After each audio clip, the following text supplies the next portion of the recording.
টি-20 world cup 2024। এবার টি-20 world cup আয়োজক হয়েছে গা যুক্তরাষ্ট্র এবং ওয়েস্ট ইন্ডিজ, অর্থাৎ দুই দেশের সমন্বয়ে এবার টি-20 বিশ্বকাপটা অনুষ্ঠিত হতে যাচ্ছে। তবে দুই দেশের যে কন্ডিশন, এখানে বেশিরভাগ ম্যাচগুলোতে আপনার বৃষ্টি হওয়ার সম্ভাবনাটাই বেশি, কারণ অলরেডি বৃষ্টি যে আজকের যে ম্যাচটা ওটাও ফলাফল আসে নাই কোনো কিছু, সে ম্যাচটা সমাপ্ত হয়ে গেছে গা, পরিত্যক্ত হয়ে গেছে গা। তো হয়তো বা পয়েন্ট ভাগাভাগি হবে, তবে আপনার ইংল্যান্ডের জন্য হয়তো বা একটু খারাপ হইতে পারে, আর অপর দিকে স্কটল্যান্ডের জন্য মানে খারাপ হইতে পারে। মানে এটা এই জন্য মানে চমৎকার একটা ম্যাচ হইতেছিল, কারণ স্কটল্যান্ড এবং ইংল্যান্ড তাদের যে শক্তিমত্তার যে এটা কিন্তু অনেকটা তফাৎ।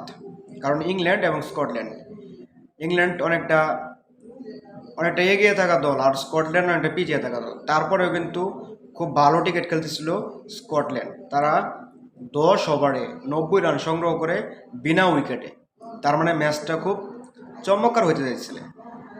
এমন 200 রান হতে পারতো, 200 রান তো এমন আছে ইংল্যান্ড করে ফেলতে পারতো, কিন্তু ম্যাচটা খুব জমজমাট একটা ম্যাচ হইতে পারতো, কিন্তু বৃষ্টির কারণে ম্যাচটা পরিত্যক্ত হয়ে গেল।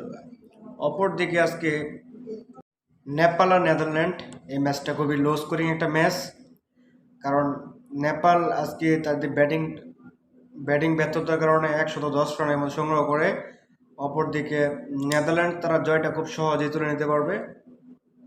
দেখলাম 14 ওভারে 70 রান, 70 রান তাদের, আর মাত্র 36 রান লাগে, হয়তো ম্যাচে যাবে। তবে বিশ্বকাপের যে কন্ডিশনে যে খেলা হয়েছে ওখানকার বেশি অধিকাংশ ম্যাচগুলা বৃষ্টিপাতও হতে পারে, কারণ ওখানকার যে ওয়েদার বা এরকম ওয়েস্ট ইন্ডিজে আমরা দেখি প্রায় সময় বৃষ্টি পড়ে ম্যাচগুলা পরিত্যক্ত হয়।